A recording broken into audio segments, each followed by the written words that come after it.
It's 7:01, and I'd like to call the meeting to order and take a roll call. So, Dave, you want to start with the roll call? Dave Bichon.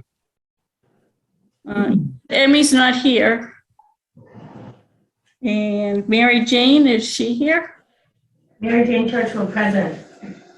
George Sullivan Sullivan present. and Colby Streeter Colby Streeter present. and James Gates. James Gates present. And you said Veronica's not here.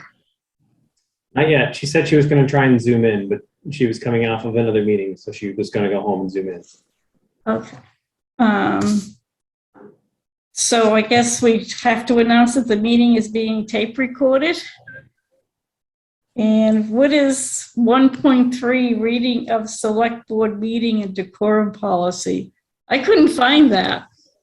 I'm happy to answer that if you'd like. So in the shared drive that was sent out, hopefully folks have access to it. There's a folder there that's I believe called the committee and meeting boards master packet, something like that. And it's just got a copy of all of the stuff that you guys have gotten as you've gotten signed in. So it's got a copy of the open meeting law guide. It's got a copy of the boards and committees handbook. It's got a copy of the oath of office that everyone takes when they sign up. And it's got a copy of the Board of Selectmen's meeting decorum and order for all boards, commissions, authorities, and committees. And I was just asked to read this at the different committee meetings and board meetings as we go forward for everyone. And so I know some of you guys have already heard this, and I'm sorry if you have to hear it again, but I'm just going to read it off just because it's got some standard information. So, so this is the meeting and decorum and order for all boards, commissions, authorities, and committees from the Board of Selectmen, policy 1-2021. The presiding officer shall preserve decorum and decide all questions of order and procedure, subject to the appeal of the board. During board meetings, municipal officers shall preserve order and decorum and shall neither by conversation or otherwise delay or interrupt the proceedings nor refuse or obey the order of the presiding officer and rules of the board. Every board member desiring to speak shall address the chair. Upon recognition by the presiding officer, shall confine comments to the question under debate and shall avoid all personalities and inflammatory language. A board member, once recognized, shall not be interrupted while speaking unless called to order by the presiding officer, unless a point of order is raised by another member, or unless the speaker chooses to yield to questions from another member. If a board member is called to order while speaking, the board member shall cease speaking immediately until the question of order is determined. If ruled to be in order, the speaker shall be permitted to proceed. If ruled not to be in order, the speaker shall remain silent or shall alter remarks so as to comply with rules of the board. All members of the board shall accord the utmost courtesy to each other, to the town. The speaker shall remain silent or shall alter remarks accordingly as to comply with rules of the board. All members of the board shall accord the utmost of courtesy to each other, to town employees, and to the public appearing before the board, and shall refrain from all times from any rude or derogatory reflections, remarks, or abusive comments. Not that I expect that from any of you guys. The board members shall confine questions as to particular matters before the assembly, and in debate shall confine remarks to the issues before the board. Members shall be removed from the meeting for failure to comply with decisions of the presiding officer or for continued violations of the rules of the board. While the presiding officer fails to act, any member may move to require the enforcement of the rules. An affirmative vote of the majority of the board shall require the presiding officers to act. Members of the administrative staff and the employees of the town shall observe the same rules of procedure and decorum applicable to members of the board. While presiding officers shall have the authority to preserve decorum in meetings as far as staff members and town employees are concerned, the town administrator shall also be responsible for orderly conduct and decorum of all town employees. Any staff member or employee desiring to address the board shall be recognized by the chair, shall state name and addresses for the record, and shall limit remarks to the matter under discussion. All remarks and questions addressed to the board shall be addressed to the board as a whole and not to any member thereof. No staff member other than the person on the floor shall enter into any discussion, either directly or indirectly, without permission of the presiding officer. Public members attending board meetings shall observe the same rules of propriety, decorum, and good conduct applicable to the members of the board. Any person making personal, impertinent, or slanderous remarks, or who becomes boisterous while addressing the board or those attending the board meeting shall be removed from the room, if so, directed by the presiding officer. If this presiding officer should fail to act, any member of the board may move to require the chair to act to enforce the rules. And the affirmative vote of the majority of the board shall require the presiding officer to act. Any public member desiring to address the board shall be recognized by the chair, shall state name and address for the record, and shall limit remarks to the question under discussion. All remarks and questions addressed to the administration of the town shall be addressed by the board or the board of municipal officers through the chair, and not to any municipal town employee. That's just basically like, if you have a question, you have to ask you, the chair, and then I can answer. If not, they can't ask it directly to me. No person other than the member of the board and the persons having the floor shall enter in any discussion, either directly or through a member of the board without permission of the presiding officer. So this was crafted in 2021. The first reading was in 2021, and June 2nd. Second was August 31st, 2021. It was adopted August 31st, 2021. This was something that I didn't know about my first couple of weeks, so I wanted to make sure that everyone had this available, and I've just been asked to read it since not everyone had gotten a copy of it because there wasn't someone in my department to hand it out. So this is just for record, and like I mentioned, it's in the boards and committees master packet along with everything else you guys could want, like the boards and committee handbook, the open meeting law guide, a copy of the oath of office everyone took. Everybody, all boards and committees are getting that, so they have it as a resource. So thank you. Okay, thank you. So should we go to 1.5, approval of the minutes of April 12th, 2022? Does anyone have any comments on the minutes?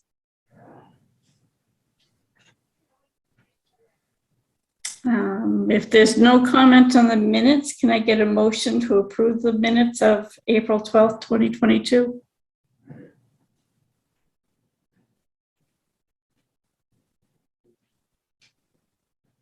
I motion to approve the minutes from April 12th, 2022.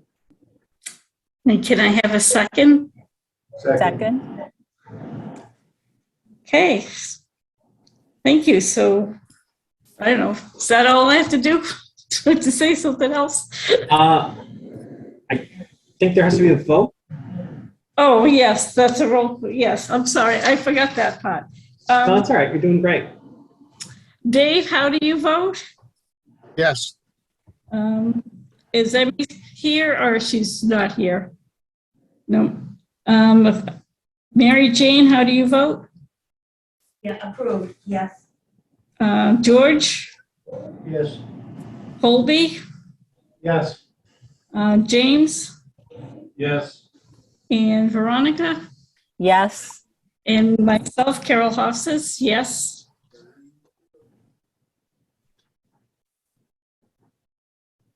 Okay.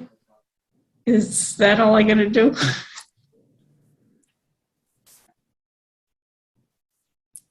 Doing great. And yes, roll call vote when members are attending via Zoom is the best practice. So you're on top of it. You're doing awesome. Okay, so I guess we can move to the work session 2.1. You have a presentation, Mike? I do, yes. Okay. Share my screen. See if I have authority to do that.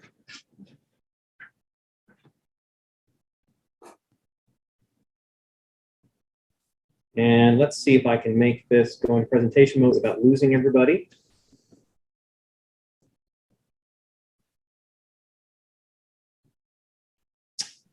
Hey, it worked. I'm still not sure why things are working today. It's like the first time ever. Thank you. Yeah, thank you, Madam Chair. So this is kind of a brief 10-minute presentation, just kind of the state of the land use in Townsend. There's a lot of different types of land that are involved in Townsend, state land, municipal land. And I thought it'd be good just to give everybody on the committee a broad overview of things, just so they have some frame of reference on kind of what we're talking about and what the different variety of lands and land protections are. So this is kind of an annual thing I'm putting together, so you guys get the first crack at it. Good job. Just as a brief overview for the land use office, my land use office, we cover planning and zoning, conservation and open space. So those are the committees we facilitate. For staff on planning and zoning, we have myself, land use coordinator, 35 hours a week. And we have this planning and zoning board of appeals admin, 30 hours a week. Conservation side, we have a conservation agent who works 15 hours a week and a conservation administrative assistant who works 19 hours a week.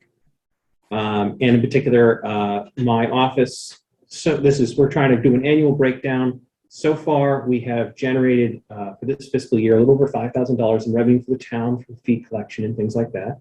And we've secured $15,000 in matching grants since I started here. So there might be more within this fiscal year, but that's just in the last 3 months since I started here. Those grants don't fund directly to staff people. It's more of that if we get grants, we get extra staff to help out support things. So like Jeff is funded by a grant. I see you there hiding in the back, Jeff. But not one of these grants. So just kind of a broad overview, kind of baseline what we've got for land use. So for open space, Mike, Oh, go I ahead. just want to stop. It's not advancing. This, at least what I see, the slides are not advancing. Should they be? they should be. They are. Thank you, Veronica. They are advancing on my screen, but I guess they're not advancing for you. I'm seeing state of the land use and Townsend overview. I don't know what other people are seeing. Well, Hartley, have we been what have we been sharing? Have I been doing it wrong? There, it just advanced. State Yeah. open Okay. space land. All right. Well, I guess I can't do presentation mode, so you get to see my notes as we work along. I had thought this might happen, but we'll figure it out. Thank you so much for that. So yes, so there were some slides there. We had the land use office, which I just mentioned, just so everyone can see it, including the revenue and the grants. Thank you so much for calling that up, because this would have been a very boring presentation to people on Zoom if you just looked at one slide. All right, so state open space in land in Townsend. There's a lot of state open space land here in Townsend. The two biggest landowners are the DCR Mass Parks and Mass Wildlife. On the DCR Mass Park side, there's Willow Brook State Forest, Pearl Hill State Park, and Townsend State Forest. All of them have trails that are open to the public. So because we're open space and recreation, I just pulled out some records from them. So for example, Willow Brook is 2,500 acres with 36 miles of trails. Townsend State Forest is 3,194 acres and 23 miles of trails. Pearl Hill, I think Pearl Hill trails get lumped in with the Willow Brook State Forest trails because they're connected. It's not on their website. But we have a lot of open space through the DCR Mass Parks. A lot of it has a lot of accessible access for recreation. On the Mass Wildlife side, we have many properties in town, the largest which are the Squanicook River Wildlife Management Area, which has 7 miles of trails over 1,300 acres, and Townsend Hill Wildlife Management Area, which has 2.5 miles of trails. Additionally, these lands do generate revenues for the town in the form of pilot revenues. So pilot is actually an acronym, payment in lieu of taxes. State lands don't pay taxes to the towns that they reside in. However, it is a common agreement to set up money that is donated annually to the general fund, which is this pilot revenue. So each year annually we get $205,000 given to this town by the state for these lands. It's a pretty large acreage of lands, and not comparatively, maybe we could ask for some more money, but they at least do generate that. So we have some of our open space in town is generating revenue from the state side. We also have conservation open space land, and this includes town-owned land like water supply land and conscom land. Water supply land, we have about 20 parcels totaling 165 acres. Their primary purpose is that water supply and well protection. Conservation has 30 parcels totaling 492 acres. And these are open to recreation and hunting, as well as other recreation resources. Some of these parcels can be quite small, so I wouldn't recommend hiking or hunting on I think a quarter-acre parcel.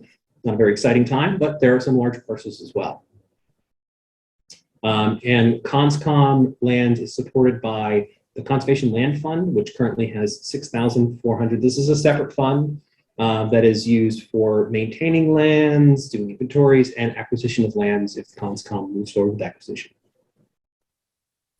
And if anyone has questions, you can just go ahead and interrupt me. I can't see hands right now on Zoom, so can you just shout at me, just like Veronica did? Thank you, Veronica. Keep doing that. Recreational open space land, we have cemetery and parks has a lot of land. That's Adams Dam in the snow. And there's recreational resources that are unique, sometimes owned by the town, sometimes managed by the town. Cemetery and park side, we have 12 parcels totaling 85 acres. And these include things like the Town Common, Adams Dam, Howard Park, Kids County Playground. Under those recreational resources side, there's things like the Tesa soccer fields, which is Tesa, the property is owned by the town, but it's leased to Tesa in a collaborative partnership that helps support a lot of different priorities. There's tennis courts and running tracks. These are all recreational resources. That's, by the way, that gym thing is the new gym that's going in right here behind the town hall that Emmy was going to be so excited to see, but she's not here today, unfortunately. There also is a lot of open space land that's held by nonprofits. So two names that you might have heard at this point are the Townsend Conservation Land Trust and the North County Land Trust. Townsend Conservation Land Trust is actually closing. They have about 200 acres, and the vast majority of those parcels are being transitioned to North County Land Trust, although a few smaller parcels did get transferred to the town at the most recent town meeting. But most of the properties are being taken on by the North County Land Trust. North County Land Trust lands are open for hiking and dog walking, as long as it's carry in, carry out. So again, kind of open space, recreation. Not as much nonprofit lands as there is state-owned or municipal-owned, but still another open space recreational resource. Residential open space land. Before I dive into this, anyone got any questions so far? I want to make sure I'm not going too fast. I do, Mike. I'm wondering where Old Meeting House Park sits in your list of land there. I believe Old Meeting House Park is under cemetery and parks, but I might be mistaken. No, it's either town or conservation Okay. commission. It's Maybe- not cemetery and parks. Okay. Well, Yeah. you're right. You're right. I believe it is Conservation Commission owned property. I believe you are correct. And is it included in the 492 or whatever acres the ConsCom owns? I believe so. Yes. Okay. That I have been working with the town assessors to generate lists for all of these different types of parcels and breaking them down. As you know, there is, in some cases, some uncertainty about which town entity has authority over certain parcels. So obviously these could adapt over time, especially we've seen recently at the town meetings, some lands were transferred from one group of the town to another. So these numbers change over time. These are working numbers, so there might be updates, especially to this next section, residential open space land. We'll talk a little bit more about that. Does that answer your question, Veronica? Yes. Okay.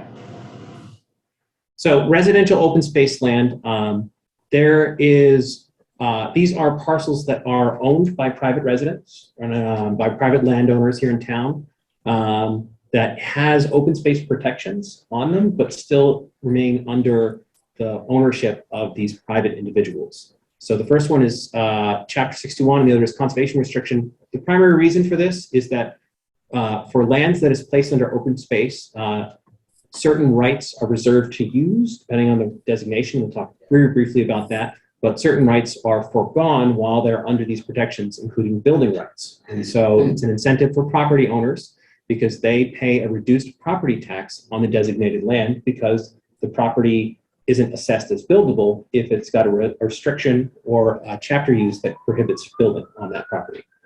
So it's a very common tool here in Townsend. The most common is Chapter 61. There's three types. There's Chapter 61 Forestry, Chapter 61A Agriculture, and Chapter 61B Recreation. So a little booklet that got handed out today for folks that are here. Got dropped off by the DCR. I don't know if you guys can see it because I'm sharing the screen. It's also available in the shared drive for folks on the staff. And if anyone is a resident and would like a copy of this, we have a couple copies because the state was nice enough to come and drop some off. When land is put under Chapter 61, it has designated uses. And so each group has a designated use. So if you're reserving the land for selective forestry or managed forestry, it falls under 61A, agriculture 61B. All these are state managed programs. So you have to formalize an agreement with the state With these outlying uses, there is a requirement that it has to be at least 5 acres in size that is being put aside for these uses. So you can't show up and say, I'd like to put 4 acres under Chapter 61. It doesn't have to be, these aren't for the entirety of a parcel. So it's very common that you'll find someone who is a resident who maybe has the front half of their property is something that is used for, it's got their house on it, it's got their driveway on it. But the backwood lot might be something that is under one of these designations. Excuse me, I'll take a quick drink of water. These are pretty prevalent here in town.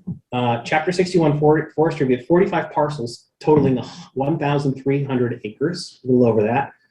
Agriculture, again, over almost 900 acres, and open space recreation, 438. These do change over time because when these agreements are developed, this is not a permanent protection. Every year annually, the property owner is required to submit something to the town assessor, just talking about what the land is being used for, how it fits into their plan. If they don't report annually, they don't get that tax break for that year. And the agreements are typically written originally at least for 5 years. They're often extended for much longer, but they are not permanent. And they are one of the programs, these residential open space land programs allow residents to kind of be in the driver's seat for what they decide, or property owners, I should say, or what kind of uses they'd like to have on their properties and which they'd like to reserve. It's a good way for landowners to engage in open space without having to, give the land to the state or the town and retain that authority to make those decision making. Just for reference, while these are pretty large in town, all 3 of these have been in decline since the last open space plan. Each one of these is declined by about 10%. And it's an evolving thing. For example, we just got notification within the last 3 weeks of a property that's being removed from Chapter 61 recreation. So these numbers do change over time, but it has been a very successful tool for protecting open space here in Townsend up until now. The other side of that is conservation restrictions. Now, conservation restrictions are a little bit different than Chapter 61 because these are permanent. When you sign an agreement with a conservation restriction, it's usually a process that's worked out and it's tied to land in the perpetuity. Again, it's something that the property owner is the one who gets to decide what is allowed uses, what are prohibited uses. Typically, the rights reserved are those rights for building, but also mineral development and dumping. So you can't say, for example, mine for gold under a land that's under a conservation restriction. Not a lot of that happening in Townsend anyway, so it's not something that's usually lost extensively. But these are tied to the deed of the property, and so if a property owner puts part of their parcel under conservation restriction, in 300 years from now, regardless of the ownership, that reserved right is still reserved. We have a few of these in town. Sometimes the CR is held by third parties, like a land trust. Sometimes it's held by the Conservation Commission, as it is in some cases. When a land is placed under conservation restriction, there has to be a baseline report that's done by either a third party or, in the case of the conservation restriction, holding the Conservation Commission holding the conservation restriction. They conduct a baseline report, and then that party, whoever holds the conservation restriction, does annual monitoring just to make sure that things are going. The most common thing is encroachment, like a neighbor who decides that he's going to dump his brush over into the property because it's just a big wooded lot. I don't see why I can't just dump my lawn clipping over there like that. So that's why that annual reporting requirement, just to make sure it's in place, make sure no one's moving property lines back or anything like that. These are highlighted as in a couple of our policies and procedures in town. So it's required by bylaw for age-restricted development to have part of the property placed under conservation restriction. And it's now moving to be the primary tool used in open space preservation development, which is a subdivision development where a portion of the property is reserved as open space for the residents. It's not the only way, but it's the primary way that's been acting. A good recent example was the Campbell Farm open space subdevelopment, which was a 90-acre parcel that was moved into a subdivision. 50 acres of that are in conservation restriction with recreational uses and some agricultural uses reserved. And so that property, that 50 acres will be in perpetuity protected under that. So it's one more tool, again, that keeps the property owner in kind of the driver's seat in what are allowed uses. And again, the primary reason for property owners and residents to engage in these programs is because they pay a reduced tax on the property on the part of the property that is designated as those prohibited uses. was a lot of information. I'm not going to go into the depth on any specific technical details. This packet, especially for Chapter 61, does a great job. If anyone has questions, I can talk at greater depth about it, but that's just kind of the broad overview. Additional tools for land protection that we don't have a lot of examples are here in town are agricultural preservation and farmland of local importance. Agricultural preservation, it's very similar to conservation restriction in that perpetuity, but there are requirements about how it has to be prime soil and state important agricultural soils. So there's a lot more regulations by the state as to what types of land can go into agricultural preservation restriction. Farmland of local importance is a newer program that actually is pretty cool. They're just kind of kicking it off a little bit. These are parcels that are identified as priorities by the town, not by state or federal. They don't have a solar requirement. So the reason for the creation of this program is they were finding that under the agricultural preservation restriction, if it's a big open wide hayfield with beautiful crops, yeah, it was getting protected. But if it was a cranberry bog or a blueberry farm or something that was important, those properties don't qualify for agricultural protection because they don't have prime soil. Cranberry bogs, you have to grow in wet, marshy soil, but you can't grow anything else in. And so this is a federally subsidized program that is available for consideration. It's great because it keeps the town community and the people in the driver's seat. And it also, there's a lot of funding available for farmers who put their farmland into farmland of local importance. So that's kind of the broad overview of those two programs that are just some examples of additional tools for land protection. Again, primary motivator is that the property owner pays reduced tax for property on designated land. And in these cases, there could be additional funding for farmers from federal subsidies. Okay, that was me talking a lot. And you probably didn't absorb all of that. That's okay. So I'm going to give you the really simple view of open space in Townsend. As a reminder, Townsend has 21,000 acres in town, and this is the breakdown. So you can see the different types of land just as kind of broad numbers. These might shift as we're doing some revisions on these numbers, as I mentioned. The largest part of open space is around 40% owned by the state. That could shift 1 or 2 points in either direction as we're going through. Assessing state-owned open space has been an interesting process, working with the town assessors, because parcels are sorted by ownership name. And so a good example of the problem is there might be a Mass Fish and Wildlife property, MA Fish and Wildlife property, an MA Div Fish and Wildlife property. All of these are technically different property owners, and it's just recoding them to have the single state ownership, which is that ownership umbrella. But a lot of our land is tied to the deed owner. And so depending on how that person decided to write out the deed owner's name that day for the same agency changes what that is. So that could shift 1 or 2% in either direction. We're still finalizing some of those numbers. The next largest is those citizen-owned open space. That's chapter lands, conservation restriction. That's 14% of the town's area. So that's a pretty good sign that the citizens in town have a real invested interest in open space and they're pursuing it actively. And again, that's a pretty big chunk. I don't know what it is for a lot of the surrounding communities, but that feels particularly large for open space driven by citizens in their own backyards, which is great. Town-owned open space, that's Conservation Commission, that's town water supply, that's cemetery and parks. All those land put together are about 4% of the town. So again, not as large a percentage as the rest of the state and citizen-owned, but still a good number. And then the remaining 42% is non-open space. So that includes private parcels, roadways, riverways, areas that wouldn't necessarily be developable, but within that larger scope. So when we're talking about open space in Townsend, what we're really talking about is about 58% of the town. So that's what we're kind of working with here and why it's so important to have a committee like this. So thanks guys for showing up. It's a good program for sure. And it's nice to see it kind of in this format. So, and that's it. That's the kind of the brief overview. I try to keep it around 10 minutes, maybe it got to 15. But does anyone have any questions? Well, one quick question. Where's Campbell Farm? Where is Campbell Farm? Yeah. It's in the northeastern part of town. I don't have the address right in front of me. It's North End Road. Thank Okay. you. Yes, I'll defer to one of the many more knowledgeable people in the room, as in we have many Conservation Commission folks here in Wilmington. North End Road. Yep, thank you. Any other questions?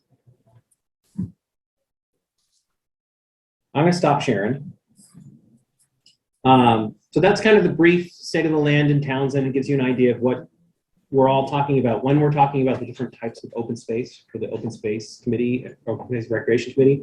It helps kind of frame that there are a lot of different types, there are a lot of different uses, and what we have, how this open space plan as a guidance document is a really important thing for towns, because you're talking about such a huge scope of town. It encompasses so many multifaceted ways to preserve open space. So thanks for letting me chat for a couple minutes. I see a couple glazed looks, so I'll wind it down for sure. But thanks, everybody.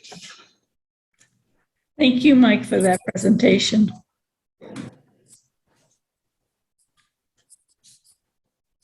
Okay, Oh, hold on. I'm always slow. Shout out. She can't hear you. You mentioned the state gives the town $205,000 a year, I think. Approximately. What is that meant to be used for? In general, it gets moved directly into the general fund. It's the equivalent of paying taxes, but not actually taxes. Obviously, that's not reflective. I mean, what did we say? It was about 40% of the town. I'm pretty sure the other 40% of the town doesn't only pay $200,000 in taxes.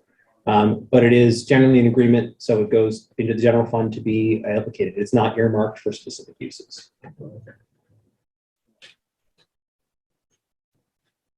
How many acres did you say it was Townsend? Did I hear you say that? For Townsend? How many acres are in Townsend? Townsend itself has over 21,000 acres. And then for town-owned property and open space, it's about 4% of that. So, they were in front of me, so I'll do some quick math for you.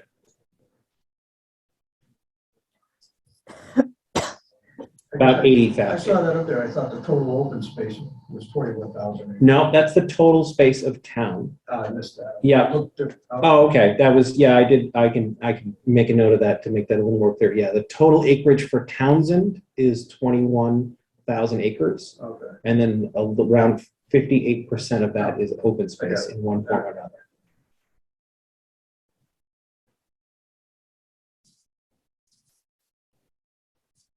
Thank you. Mike, I have a question. Mhm. In your calculation, where did you put the OSPD lands? Were those citizen-owned? Things like Brooks Crossing?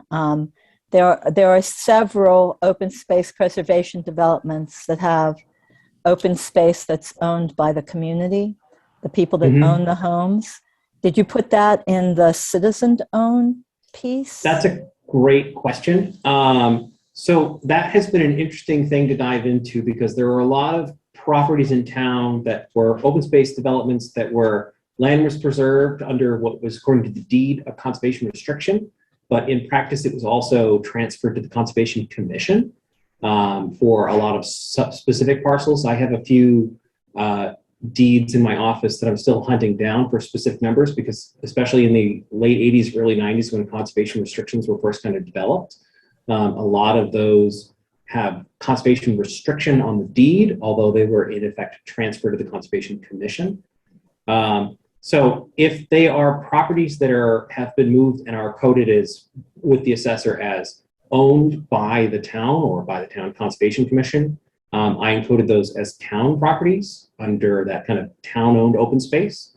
Otherwise, I included them more broadly in the recreational citizen-owned open space, because again, it's tied back to that ownership.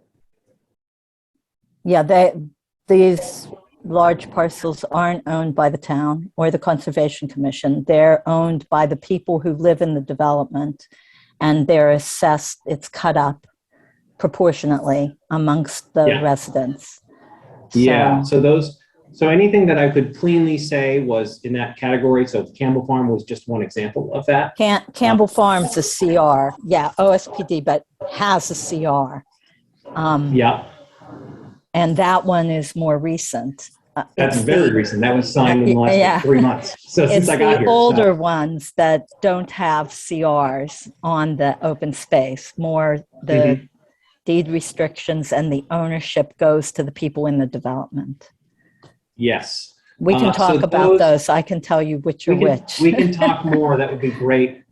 Because I have been working with the assessor to track down parcels based on records of conservation restrictions in town and working backwards through all of the different open space developments that have happened over the years. Some of them, like I mentioned, especially some of the early ones, somehow managed to get transferred to CONSCOM because that was an old strategy, but not all of them did. So that's one of the reasons I mentioned that all these numbers are working numbers. You might find that they change as more inventory gets done and as we clarify, oh, this is in fact owned by this person as opposed to this person, and it's got this use versus this use. But a lot of that is a parcel by parcel analysis that we're doing. So I would love independently if you would come in and give me help with that. Yeah, I can show you which are which. Okay, thank you. These are the early ones, the late 80s.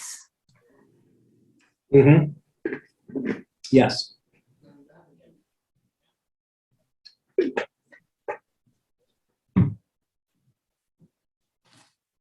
Thanks, everybody. Thank you, Mike. Should we go on to work session 2.2, review of the first edits to section 1 and 2 of the open space plan? And that's by Jeff Flagros. I don't know if everybody's had a chance to actually look at the edits. I haven't, Carol. I know, Jeff, you made a lot of notes in the, when I printed out the pages, I looked at all your notes in there. Yeah, so is it okay to speak, Chair? Oh, yes, please. Please go ahead.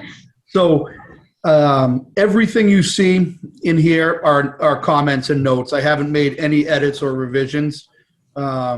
The first pass through the document was just to make comments on places where there was a question or where I would be updating the information and revising it when it is time to do the revisions and edits. So I thought the best approach was to have the Open Space Committee first see the comments that I make and notes before I went in and revised the document.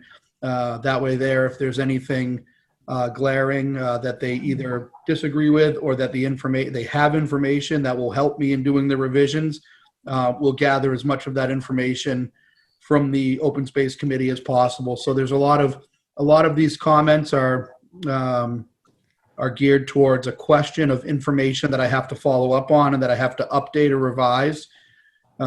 So I guess part of what the committee can do to help in the process for the revision as far as the writing process goes is reviewing each section as I make the notes or comments. And if there's information that you're aware of or that you know of that will help answer a question, send that information along to me through Michael. That way there, I can start to fill in these notes. And then after we've gone through these 4 sections, probably after the next open space meeting, I'll then go ahead in the month of June and make the revision to these first 4 sections. And that will be a first pass revision that will go through the entire document and make minor revisions and changes to get it up to date. There was a plan done in 1999, and then there was one done in 2013. So the purpose is to update all of the 2013 information to get it to be the most recent. And in some cases, it's typical that you carry over some notations and information from the previous report, and even sometimes from 2 reports ago. So there will be cases where we update the 2013 information with new 2022 information, and we carry over some 2013 information, noting that it's from the 2013 report. And in a lot of cases, we'll drop off the 1999 information. Again, not pertinent information, but when it's referring to, say, demographics and things like that, population numbers, we'll maintain the most recent 2 reports. Some information will be maintained where it's critical information or otherwise informative, but not just a statistic. We'll keep so that there'll be some carryover information from the last 2 reports, just for the historical significance of things. But you'll see the comments actually are pretty basic. It looks as though there was a pretty good job done on the last report, the last plan. So most of the stuff is going to be pretty standard to go ahead and update. We can work through each chapter right now if there are any, if you guys have had time to review it already. I know I sent it out a couple of weeks back to Michael and he forwarded it along. So if anybody has gone through it and made any notes, we can go through some things here. I guess you tell me how you want to do it as a committee. Well, I guess I should ask the committee members, has anybody actually gone through the comments that Jeff provided? Yeah, I have one right off that the last paragraph of 3.1 that it just mentions that there's a group of local citizens working to develop the Squanicook Rail on the abandoned rail trail line, and I'd like to have something in there to plan to link town property to these. I believe on Old Meadow, besides the conservation land, there's also a piece of land that abuts the railroad, and also on Worcester Road. That they're just, when we start developing land along that rail, we should think about linking things together. So it's not just a long line, but it's a comprehensive network. Network, exactly. Great. So where are we looking here? I'll make a note on my pages here.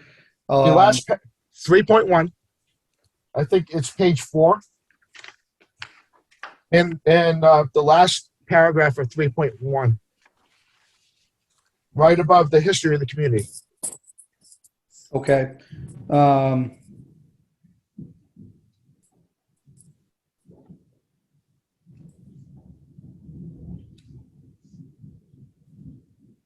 There is a group of local citizens working to develop the Squanicook River Rail Trail on the abandoned rail line. Yeah, okay. So my comment there was expand upon this since current accomplishments have occurred, right? Since the 2013 report, they've made a lot of headway. And that wasn't that long ago, right? 9 years ago, less than 10 years ago. And that was just a vision and an idea, and a lot of progress has been made. So I'm going to probably elaborate on that and it'll create its own paragraph there, the last paragraph. So what you're saying, David, is that you would like to try to identify town-owned open space parcels, conservation land, and other open space parcels that are... Or just projects. One project that jumps out is, I think it's 39 Main Street, Okay. that they want to put the food truck network. Yep. The back of that property abuts the rail trail. And Right. and it's so close to the high school that if you put a sidewalk down the road and get an easement through this property, you have a direct connection. Yep. And it becomes a destination to McDonald's or the grocery store, so you can or whatever else. Yeah. So someone can take a walk on the trail, Yeah. Eat at Bailey's, and walk back. That's awesome. Yeah, and that's exactly what the state's looking for and what they're talking about in all of their programs, right? Their open space and recreation plans, but also their complete streets, their complete neighborhoods. They're talking about making those connections and networks so that economic development can tie in with recreation and with open space. So I think that's great. I made a note of that. I think you mentioned that in the first meeting we had. I already had a note of that, but I'll make a note right here in this section that this would be the place to maybe elaborate on it a little bit and try to lay out that idea. Right. Having it more of a complete town network instead of just different pieces. Yeah. So David, you're the local person with the knowledge there. If you don't mind throwing a couple of notes together, it doesn't have to be a big long paragraph, even just bullets. You mentioned the 39 Main Street as a project where they're going to be doing some food trucks with a potential connection. If you've got other things like that you can note. Yeah, there's some town property along the railroad trail. Okay. Okay, Mike, you got your hand up. Yeah, just for point of information. So the property that I think Dave is talking about is 32 Main Street, which is where that conversation was happening. And You're right, just- 32. Yeah, 32. and just for information, that is still before the planning board. That still doesn't have all of the approvals to move forward. We're waiting on the applicant. Yeah, that's a property that has not definitely going to end up be doing that. I mean, it's something that the property owner who is still proposing that would have to do an extensive amount of construction, and they haven't come forward with more information about their plan. But I absolutely do not let that undercut what he's talking about, because there are plenty of parcels, and I love the idea of connections. One place that's right across the street from the rail trail is there's an ice cream parlor, like directly across the street from where the rail trail comes up to the sidewalk. Like there's a lot of opportunities for exactly what he's talking about. Yeah. But just for point of information on that specific parcel, just for informational purposes. Right, that was just something that was out right now, but it's anywhere along the rail trail is to link businesses with the rail trail to make things destinations. And that's something as a committee that you guys can put into general, that you guys can put forward, and it can be put into general terms in the plan, even if there aren't specific properties. If there's, some properties that are privately owned and are not part of it, you can put the idea out there as a general interest in making connections. As that project moves forward through the planning board, if it does become an actual potential, project of that nature, then we would add it in. But pass your comments and notes and ideas of potential things like that up and through Mike, and he can start putting them together. And I can get that concept and that vision into the report in the different sections. Okay, Veronica? My question, Carol, is on, I guess it's the very first section, section 1. And this is more, have we talked about this? And when is the right time to talk about it? I don't know if now is yet. It might be more worth going through all the comments. But in the bullets 1 through 7, in summary, the critical needs are, that's from the old plan. Is that correct, Jeff? Correct, right, yeah, so that's one of the things.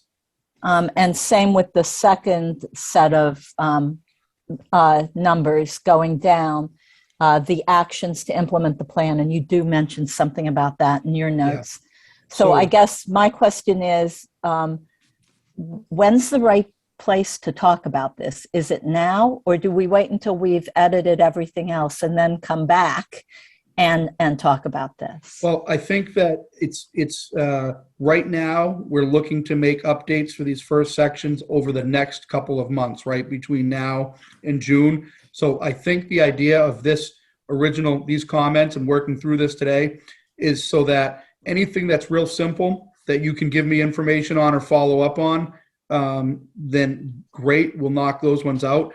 But things like that require a little bit more thinking, maybe it becomes homework for the next meeting.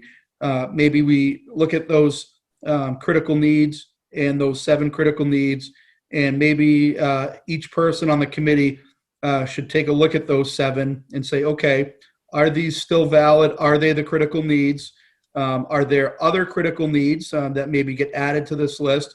Or are some of them being removed because they've been addressed or they're no longer a critical need?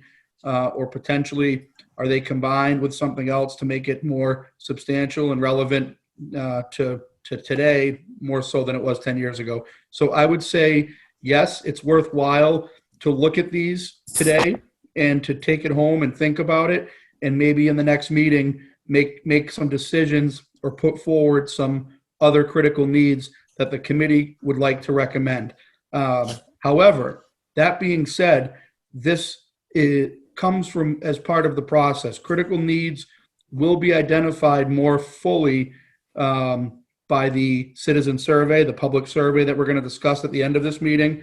The needs are assessed based on what the results of that survey is. So these are some general needs, and the Open Space Committee's been tasked with, putting forward ideas and visions. But it's going to be a combination of the feedback from the public as well as the technical guidance and recommendations of the committee itself. So we can start to put some ideas together for this, and the committee can put some needs forward, and they'll be worked through by the end of June. We're expecting to have the survey analyzed, and come that next meeting, you can combine the public feedback with the recommendations of the committee to sort of kind of start to form visions and goals. I think that's a summer process on the scope. I think we're going to be doing visions and goals over the summer. So how is the survey being for the town? It's going to be an online survey, and that will be up to Michael and the committee to promote and advertise that and get it out there so that as many people as possible take it. We talked about that at the last meeting. That's always a challenge. But if everybody's committed to it, I think we can do a good job, and we can get as many responses as possible, with the hope being somewhere in the 200 to 400 range. The more the better. I may add, just again, Jeff did a great job just going through this, and a lot of these are not the substantive changes. That's totally the authority of the committee to help talk about things like the vision goals, and they'll come up. Those will kind of form as we work through the process. A lot of this stuff is just like changing the word fourth revision in the first sentence to fifth revision. It's a lot of those like just bookkeeping, administrative stuff. Jeff's been awesome working on this so that the committee doesn't have to go through and find all of these things individually, and Yep. you guys can focus on those broader visions that you guys get to determine. So a lot of these comments you'll see as for those of you who have kind of looked through, you've noticed a lot of these. There's even a few grammatical. There's some dates getting corrected, basic stuff like that. So thanks for putting that all together. That's kind of the changes that are commented on here, not those substantive changes. So the first pass is editorial, but I still ask that you look at these comments, and if not today, follow up if you have any comments or concerns or input or knowledge of any of the questions that I might list in here. Send that information along to Michael so he can get it to me, and I will start to make those minor editorial revisions, and the substantive changes are going to occur later after we identify visions and goals throughout the process of a few, monthly meetings during the summertime and with public feedback from the survey. So I'll work through this. If anybody has any notes that they did make from their review within any section, let me know. I have a couple of questions on a couple of different things that I'll ask as I go through. Interrupt me and jump in at any time, or if something jumps out to you, let me know. I'm not going to go through each one by one and individually, because a lot of them are minor, like changing, the date to 2023 revision and things like that. So this first page is pretty basic. These strategies are something to read and become familiar with and think about, and to see if you think as a committee that these are similar needs than they were 10 years ago. And if you think the actions to implement the current day's needs are still similar, think about that now as we go, start putting some ideas together. But we will tease that out over the summertime.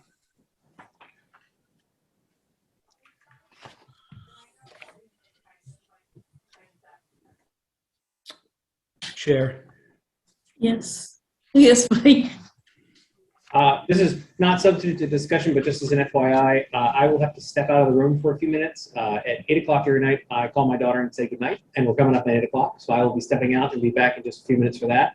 Hopefully nothing crashes here on the computer while I'm out of the way, but if I suddenly dart off, that's just FYI, I'm not running away. I promise I'll come back, just for your information. thank you so much for that consideration. Yes, Veronica. So I would say on section 1, pretty much all of those, edits, the things that change you from 2019 to 2023 or whatever, should be accepted. It's the things like comment JL10, where, that might take a little bit longer. That was really the reason for my question. Does the committee have any suggested changes here, or are these strategies still recommended? So, but we're not going to do those until later. So hold that one is what I'm thinking. Great. Everything else pretty much on this page, the suggested revisions seemed reasonable. Okay, I'll make a note of that. I don't know how the rest of the committee felt. So do you want to do that here, or do you want us to write down and give hard copy to you? What's the I best? think that for sections where if it's basic, I think I think it would be okay if the committee is comfortable approving basic changes, and maybe that's the way to go. Call out things that are a little bit more substantial, that are going to be part of the second revision and part of feedback and input from the process that won't be revised yet, which I wasn't planning to revise those specific goals and statements, but it is something to be thinking about now. So yeah, I think that might be a good approach, Veronica, if we can get approval for editorial revisions for each section, and then specifically call out certain things that are not going to be changed right yet at this stage. That might be the way to go. Then I can move forward with making those minor changes and obviously tracking changes and keeping track of everything. And additionally, it's very much the purview of the board how you want to move forward. If you would like to just say, we trust our administrative staff and we'd like you to make administrative changes and then report back on so we can review what's next, you could make that in a bulk. It's however you want to be doing it. Jeff's been doing an awesome job of making sure that everything's called out. There's nothing happening without you exactly calling it out. But if you feel comfortable saying, I feel comfortable with all dates being corrected as needed, and then you'll have months of looking at this document to catch anything in case there are any things else you'd like to address. So it's kind of on the board and how you'd like to see Well, the committee. I apologize. oh, okay. Do I have to have a motion to do this? Because I'm very comfortable. I've looked through I looked through the document, and as far as I'm concerned, the editorial changes, go ahead and make all those editorial changes. How does the board feel about, anyone else on the board have objections to going ahead with those basic changes? No. Yes. Can I make a motion? Can I make a motion? I've got a hand over here. I don't know if Al's got her yet. Okay, does somebody want to make a motion to go ahead with the editorial? Well, I think Mary Jane's trying to make a motion. Okay. Mary, you want to come up over here just so Al has trouble picking people up. I'm sorry. Oh, okay. Where was it? Just just shout really loud. No, I'm just kidding. Okay. Mary Jane Churchwell, I make a motion that the board accept the minor editorial revisions made by Jeff Legault on this first draft. Second.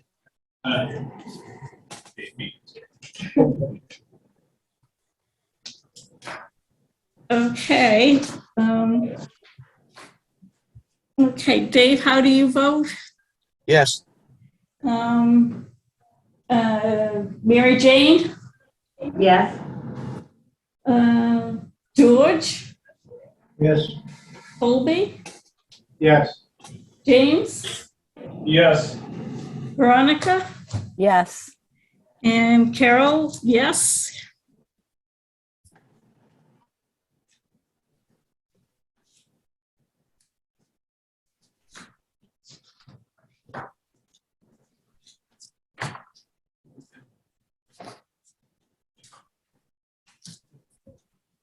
And the other question is, does everybody on the board feel like if they want to go through the first 4 sections here, and if they have any specific comments or feedback, that they could get it back to Mike and Jeff within like 2 weeks? Is that doable?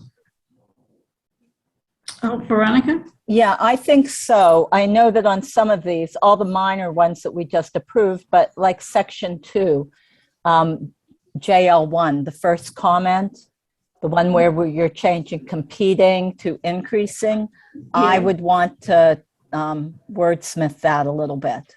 Okay. You know, things like that those are the changes that I would want to have some input into. So if we each could look at circle the ones that I'm thinking of in writing, as opposed to spending a lot of time here talking about them, and submit them to Jeff, and then have him take a look at those and come back and talk. These are the more substantive ones, not the ones where you're changing 4th to 5th and, Right. but the You'll ones see where those the word comments makes, in there. go ahead, Jeff. Pardon me, sorry. You're right. You'll see those comments in there. A lot of them are editorial, but some of them, I specifically mentioned, is there an interest or is there any agreement in changing certain wording? Some places where the wording seemed to have a negative connotation in different things, or choices of wording is oftentimes semantics. But I can be a wordsmith, and I think sometimes choosing the right words is important when you're putting across a message, especially in a town plan that's going to be adopted and represent the interests of the community over a period of time. So I'd appreciate that, Veronica, and anyone else. When you look through this, the editorial revisions are basic and straightforward, but there are places, like Veronica mentions, where I specifically sort of ask a question and kind of put it out there to the committee. What do you think of the wording here? And is there any input or thoughts on should it be changed or stay as it is? Or do you have any offer any better solutions or words to put in there? So I'd appreciate any input on that particular stuff. I'm glad you saw that, Veronica, and I'm glad you're thinking that way, because I think that's kind of important. So that would be good. I would appreciate that.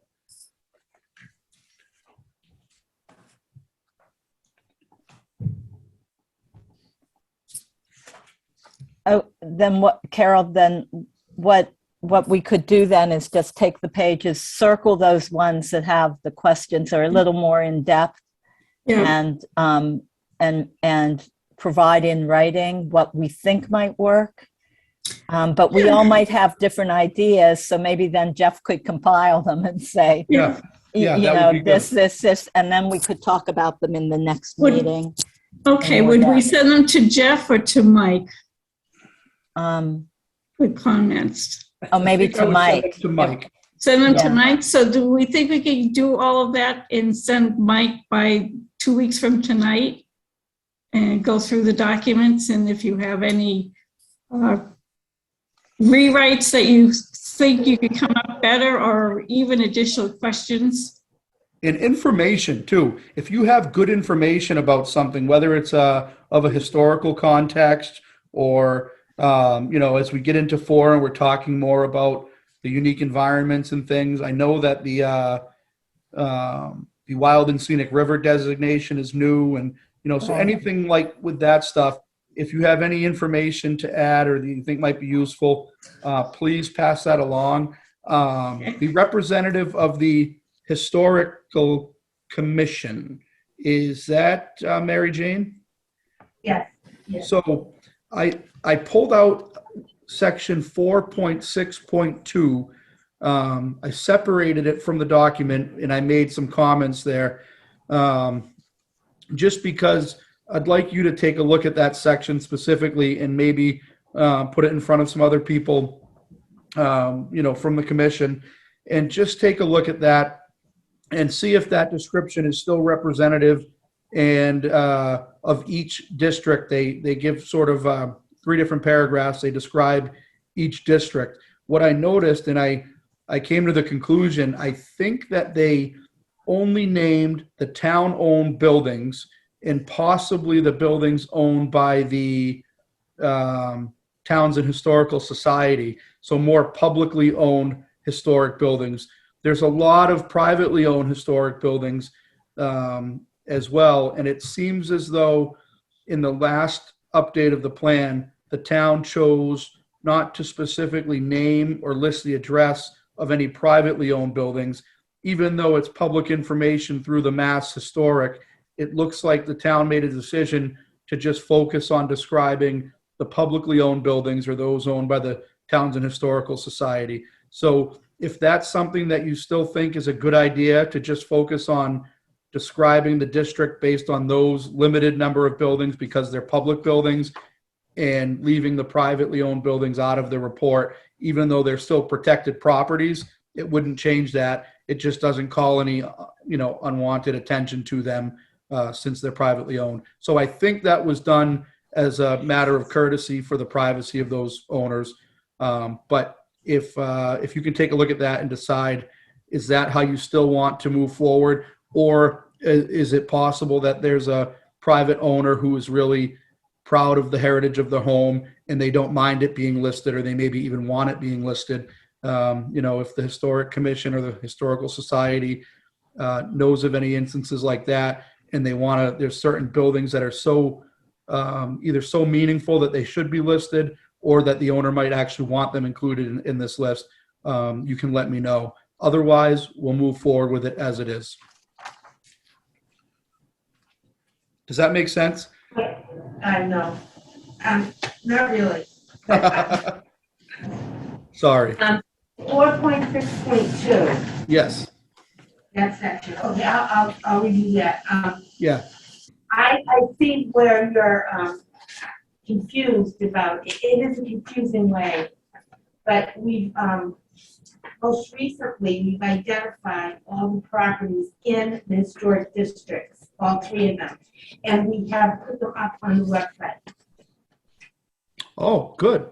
So maybe if they're on the website, then maybe they can be listed in this plan as well. Correct. That's what I Okay. think. Yeah. I can take a look for that website. I'll try to find it, but if you can send me the specific link, so that it'll be easier, that would be great. If not, I'm sure I can find it. Yes, and we uploaded maps, so you Awesome. can identify Okay. the maps, the actual little houses, and the addresses. Okay. Are all on our website as of this month. Great. Awesome. Nice work. So maybe I'll just refer to that. I don't need to go through and list every one, but maybe we can include a map or refer to a link to the webpage since the information is there. That's good. That's a nice little update. Thank you. Now, just to continue your question, that is just the Townsend Historic District. There's also the Massachusetts Historic Home, which we do not have a list of specifically. They are listed on the Massachusetts Historic District Commission site, but they're not necessarily within our purview because they're not within the town historic district. Yep. That's what I was referring to. Yeah. Okay. So We'll stick to the ones that are the Townsend historic districts. Okay, I understand. Thank you. Yep. This will be good when we're talking about what Dave brought up earlier about connecting recreational resources to like cultural and businesses and resources in the community, this kind of stuff. I think we're going to find a lot of these intertwined really well. So it's going to be great to have a list side by side. So. Yeah, and I think some of the historic properties are close to Townsend Harbor and close to the bike trail and everything. So this is good stuff. We'll try to make those connections in this report. Yep. And I think I think the chair of the historic committee shared with me an Excel spreadsheet that has a full list of all the properties and parcel numbers. I can't remember if it also has addresses. Yeah, that's all on the website. That's all on the website now. Fantastic. So we can make sure we put that in whatever format fits best. That's good. So any stuff like that, those are the types of things for each one of the members representing your different entity, whether you're representing conservation or you're a member at large or you're representing the historic commission, whatever it might be. Any information that you have that you think will be relevant here that you want to send along, it will help me to pull things together and make sure I'm getting the most relevant information, because the local knowledge comes from you. And I can spend the next 9 months, and I will, learning as much as I can about Townsend, but in those 9 months, I'll only have learned a fraction of what you guys know from being there all these years. And most of the fraction that I learn will come from the good information that you guys give me. I usually try to hit the books and the web pretty hard in doing research. For every hour of writing I do, I'm probably doing 2 to 3 hours of research to pull together information. But you will save me some time on that end, and also make sure that I'm getting the right information I need. If any information that you guys have, you bring forward and pass through Michael to me, and then we can do follow-ups if there's any questions or we need to talk about things. But I would really appreciate it. The more information we have, the better. All right, excellent. I mean, I think that's it. I don't have any. Everything else was, relatively minor comments, and mostly editorial stuff. So I don't have anything else on those sections. I appreciate you guys taking a closer look at things and giving any feedback that you might have between now and the next meeting. Veronica? Yeah, I have a question, Jeff. This is in section, where water supply is, and that's page 12. All the development data, the OSPD data, all of that needs updated. It says revised paragraph for current report. This is JL 41, I think it is, on page 13. JL 42. Are those things that you're going to go about finding out and looking for, or is that something that you're looking for the committee to provide? You'll notice that my comments are vague. I don't say I will find this or can you Right. or can you please find this, because I didn't want to put the onus on anybody to have to do anything, because yes, the answer is yes, I will find everything in here that I need to. However, the answer is also yes. If you know the answer to it, please let me know, because you'll save me that time, and you'll get me to where I need to be much quicker, and sometimes even more accurately if the information comes from you. So if you know of certain information, everything in there is written sort of vague. I don't say, hey, except for the historical part, I don't call out any one person to help me get the information, but it's more open to the committee. Read through it, and if there is information of that will be useful to me to answering any of the comments or questions, please point me in the right direction, and I'll do the work and get it and put it in there. But if you can point me in the right direction, it saves a lot of time and effort, and like I said, is in some cases more accurate coming from local sources. So that's the benefit of having a good committee. So looking at like page 10, and Carol, you too would be, it's talking about sidewalks, et cetera, et cetera. We should probably mention the partnership with Safe Routes to School and what we're doing to try to build that up with the hopes of eventually applying for grants through them to increase. Yes. We did the first Safe Routes to School event just last week, was it? May 4th? May 4th. Yeah, May 4th, the walk Yeah. to school. Congrats. Yeah, the Safe Routes to School, you can get grants to do sidewalks around the school. I think Rachel still has to do the assessment in order to get Yeah, I think so. because it's all her assessment is tied to how they do the grants to do the sidewalks and Yeah. and all that. And we're still working with Rachel to try to get that that assessment done. So that's the type of information I'm looking for. Yeah. If you guys are getting involved now in Safe Routes to School, that's going to be new since the last plan. So yeah, tell me as much as you can about that. I'll include it in there. Same thing with Complete Streets. And then the same thing with the Shared Streets and Spaces grant. I think that will tie in as well from a year or two ago. Right. And we have one that's outstanding right now that we applied for in the latest round that we've been waiting to hear for a sidewalk connecting from the Harbor Church to the traffic light to connect the two segments of the rail trail. Great. So we don't know yet if we'll be awarded that, but there are efforts there. So And not I don't only- think Complete Streets was the thing at all when Right. this was done previously. No, it probably wasn't. Yeah, because a lot of us were working on Complete Street stuff 2015, 2016, 2017, right? So, yeah, it's going to be all new since 2013. So this is the type of stuff that I love. It will help fill out the report and make it more meaningful, but it's also the type of stuff, it's exactly what the state wants to see in these reports, because they want to see that their programs are coming together and that towns are using them effectively, right, to make these positive changes. So it's great that Townsend's doing, safe routes to school, and we'll add that in there. That's the note that I made there. That's exactly the type of stuff I'm looking for. If you guys can put that into a couple of paragraphs or even a few bullets, send it along through Michael, and I'll make sure to get that in there, and we can follow up if we need to. Okay, so you're okay then if I just circle things and say, my words won't be perfect by any means, but That's this is okay. what we're doing here. Yep. Is that all you want? And then you'll go find the data, or do you want more?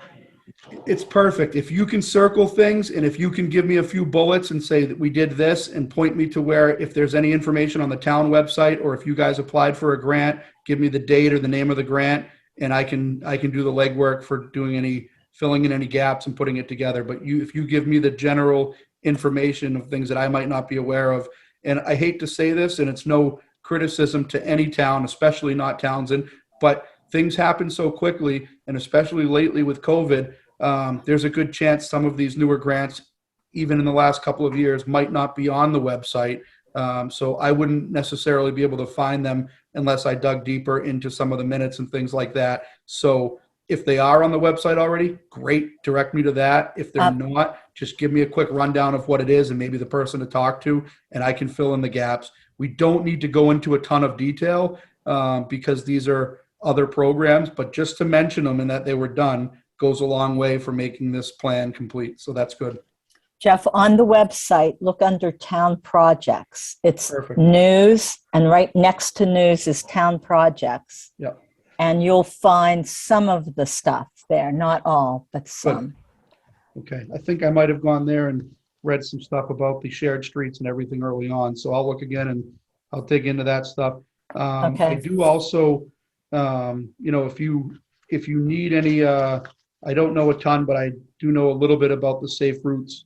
And I know someone else who I worked with in Gardner previously that was really well versed in it, and he's still doing it with another school department. So if you ever wanted to connect, your representative in Townsend with him, he knows a lot about it, much more than I do. And I can give you his name offline and make the contact there. Again, that has nothing to do with this plan here, but it's important. And it sounds like you guys are moving in that direction with safe routes.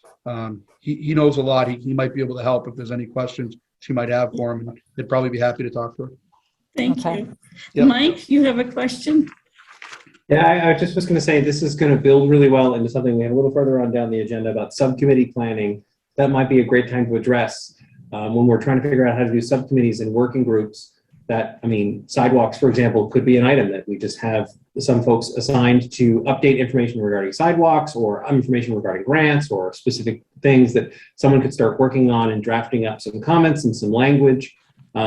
I get the sense that it would be great if people were putting stuff together and bringing it forward to say, hi, how do you think about this? We can all work on it as a revision and move stuff forward. But it sounds like there's a lot of great information that everybody has here. And so maybe keep this in the back of your mind when we're talking about all those kind of subcommittees and those working groups that we're going to be working on a little bit further on down the agenda. So exactly that kind of thing. Thanks. Thank you. So are we good with the review of the edits, and everybody can send Mike their comments? Should we move on to 2.4 and look at the citizen survey? I will just ask, if anyone goes through and thinks everything looks great and has no comments, would you just send me an email that says, I have no comments, all great, or just something along the line, so I can make sure that you guys have access to everything. Because it's when we share information, it's sometimes you look through it and you're like, oh, this is awesome, I don't need to do anything. just for making sure that everyone is accounted for and has an opportunity to put input. It'd be better if folks went through and said, I'm good with this, even if there was no substantive comments. If you have substantive comments, throw them out there. I'd love to see them. But even in that case where there is no comment on a section or something like that, just that recording of that feedback would be really helpful for me. Thank you guys all for that, by the way. Appreciate it. Can I ask a question about the survey? Sorry, Madam Chair. Yeah, hi, may I ask a question about the survey? Yes. Is it, you're referring to the survey that was in the packet, the example of the old one? Pardon me? When you talk about the survey, are we talking about the old one that was in the packet? The one that Mike just sent out? So there was, let me make sure we sent it. I put the right one in the, so is that the packet from the Google Drive or the one that is in the printed out right here? Oh, no. So that from this giant pile here? No, Or I think it was. you printed that yourself? Yeah. Okay, I think that was, is this, there should be the survey that Jeff sent along for people to review, and I sent in the past few emails. If I didn't put the right one in the shared drive today, I apologize. Let's, I can check and see. Thanks. Oh, you didn't? I don't know. I think I did, but let's. Oh, it's a quick- okay. Because I think I'm looking at the one that Jeff put together. Because I looked at the one that's the existing one, so this is. Well, let's see. I'll tell you what, I will pull up the one that's in the let's see what we've got here. So let's see if I can share again. Because I have a comment on the first page. So is this is the one that I think. Okay, that's the one I'm looking at. Okay, and just to see if this is the one in the drive really quick, and I'll jump over. Yes, it looks like this is the one that's in the shared drive Okay. as well. I see it down here. Is that the one you have, Mary Jane? No, I don't think so. Okay, that might have, you know what it might have been? It might have been that the sections, these sections that were shared for review has parts of the survey in it. So that might be what you have in front of you. I'm not sure. Is this the right one to look at, Jeff? Yes, the one that you have up that you're sharing on the screen right now is the correct survey. Yes. Okay. Okay. So Mike, if you could scroll down towards the bottom of that page. Sure. Okay, right Right where, here. the very last sentence, it says, please read the information above before answering the following questions. Well, if you haven't read, you have to read the stuff above there to get down to that last sentence. So if you haven't read the information above, you wouldn't be reading that last sentence. So I thought that was kind of a strange place to put that sentence. So good Oh, point. geez. Could we maybe move this sentence here to the top? I would say, please read the information below before answering the following questions and put it at. That's good. Because yeah, people will kind of tune out when it feels like it's boilerplate. Sometimes people will kind of skim and not really pay attention. And if it's important. We can move it if you'd like, but that I think was the reasoning for putting it at the bottom was because that if anybody decided to just skip down to the first question, they would see that right above the first question. It just says, please read. We were trying to. Oh, is that the first question? Yeah, that's the first question right below it. I think it was supposed to, I think that please read was supposed to be down on its own line, separated from the last. That would make it better. Yeah, we Yeah. can do that. Yeah, okay. That's a great format, is just have it be its own thing, not attached to a paragraph. Maybe we can even double up and have one at the top that says please read below, and then one at the bottom that says please read above. We really mean it this time. Okay. Yeah, that might be what I'll do. I'll make a note here that we'll, please read the following information before answering the questions below. And then at the end, I'll just say, please make sure you have read the above information before proceeding. I can do something like that. You're right. That was a little bit quirky, especially where it got connected to the final paragraph. It made it even more quirky. I can fix that. We're good at that stuff. Okay. Oh, Veronica? Oh, are you muted? Veronica, you're on mute. Sorry, I'm talking away here. Oh, I saw you talking away. Thank you. I'm just wondering if, when you ask the questions, there are a lot of them that say the town should finance open space through. Could we put that on one line and then put like the 10 different ways that it could possibly do this? As the questions themselves without that. This is in an effort to make it fewer pages. So there are several of these that lead in with the same, 5 or 6 words. So make it a section. The town should finance open space. Print a copy out for you. I have it here, just numbering the pages. Oh, okay, fantastic. Thank Only you. 15 of them, so. Yeah, my sister printed the plans, but they're the worst. That's just a suggestion.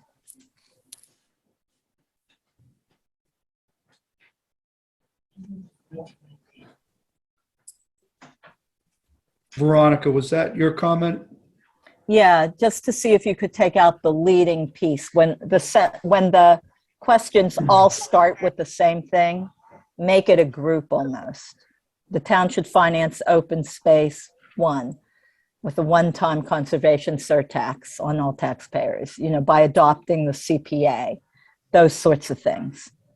Just a thought. Yep.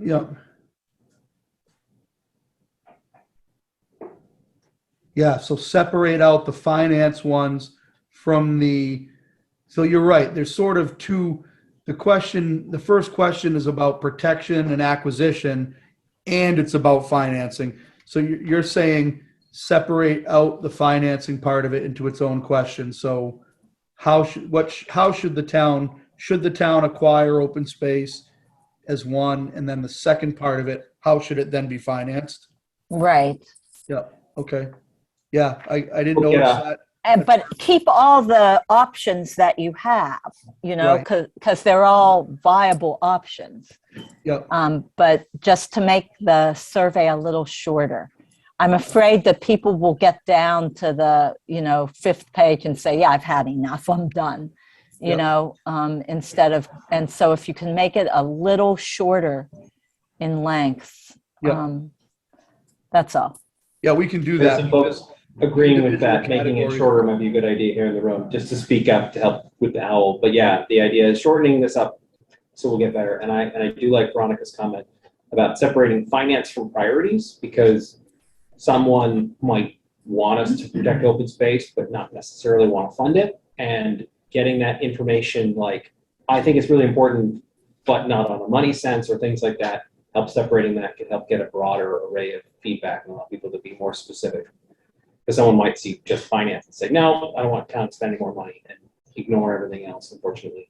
So just making sure we have the option for people to fully engage is great. And it would shorten it. Good catch, Veronica. Yeah.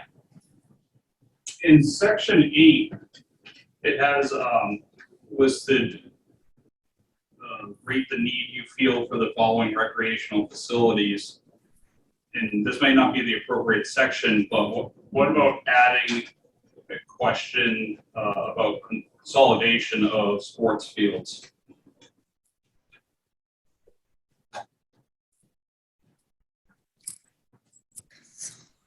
Or multi-sport facility. Which question number are we looking at? Question 8, I'm sharing the screen right now. 8, yep, okay. Down there, it says multi-sport court. Okay, I think that's the same. What I'm getting to is trying to figure out if there's a need to combine soccer fields, baseball fields, lacrosse fields all into one facility, if that's even possible. Well, But it's a great question to put on a survey, because if it's something the town wants, we could explore the feasibility of it. That's exactly what this is about, is seeing, this is the time to ask those questions, kind of all encompassing, so that we know what the town wants us to prioritize moving forward. But Exactly. I've seen a similar question on another survey for a different town, and I think it was something to the effect of, would the town prefer to have one large sports complex with multiple fields and different types of fields, or would they prefer to have several smaller, field sites that have one or two fields for a single sport at each site? I can put together a question sort of to that effect, if you think that would cover it. Yeah, Can I make a comment? Just a suggestion. So I'm looking at this. This is a great survey question. This number 8, for example, of getting good information very quickly from folks. And to the comment we were having earlier about making sure people were going all the way through, it might be a good idea to put these kind of simple, yeah, I like this, kind of engaging questions earlier in the survey, and then the financing and the how to do it towards the end. Because then people will kind of be like invested, because they're like, oh yeah, I do want a disc golf course, or I do want to consolidate sports fields, and yeah. And then once they're kind of onboarded by that, oh, this is cool stuff I want, they're more likely to follow through and say, well, I really want this, but I don't want to pay for it, or I want it to come from some other funding or something like that. That kind of, the more exciting, engaging questions at the front to kind of make sure that people get hooked and follow through. Very, very good point, and well taken. And I'll take a stab at that, but certainly number 8 would be one that you'd want to move right up to the front. So I get it. The ones that are more engaging and exciting and kind of these are the things we want or need. Yeah, I can do that. I think that's a really good idea. I appreciate that feedback. We'll work that up first thing tomorrow and get it together. I think whatever comments we have, we should be able to turn it around in only a day or two. But certainly the little things like that, moving questions around, we can take the first stab at that really quickly. I'll do that right away. So Jeff, can I make a suggestion on 8 as well? I like the idea of moving it up. I don't know if there's a reason for separating things out, but I might want to group together various things like bike trails, hiking and skiing, and accessible trails. Group those together. Move the disc golf down to where you have the regular golf. Just kind of group them so put the town beach up with the town pool and the splash pad or spray park, those sorts of things. Yep. That's easy too. We can do that. So group like uses. Yes. Yeah. Now, do you think any need to combine them, or are they okay as separate ones? I mean, we figured we'd leave them as separate things because we want to know individually what people want, and it was quick and easy to click a button. So you think keep them separate, don't group them as far as putting them into the same selection, but group them as far as putting them one after the other when they're like uses? The second. The first, I like them separate, because otherwise you have to think, oh, well, I like that, but I don't like that. So maybe I'm going to, I think keeping them separate is better, but like activities. Okay, good. That's what I was thinking. I just wanted to make sure that's what you were going for. Yep. Perfect. Yep. Great. I can do that. And I'm going to give a shout out to Ryan Doherty, one of our regional planners, has become somewhat of an expert in SurveyMonkey. So he assists with most of our survey stuff, and he's great. There isn't much he can't do. So I give him a shout out because he's been busy lately. We've been doing a lot of surveys. So he'll be helping me out with this. We'll definitely get it. Any other comments you have, we'll make sure to get them in there.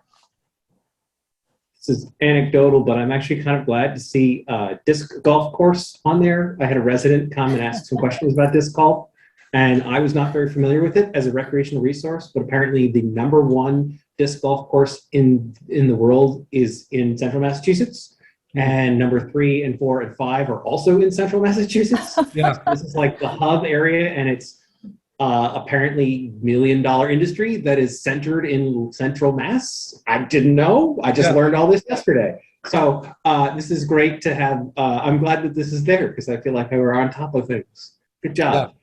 I added that one in there. Because it is true. It's blown up just recently, and probably in 2013 it was certainly a thing. But even in the last 10 years since then, it's really growing, and it's growing fast.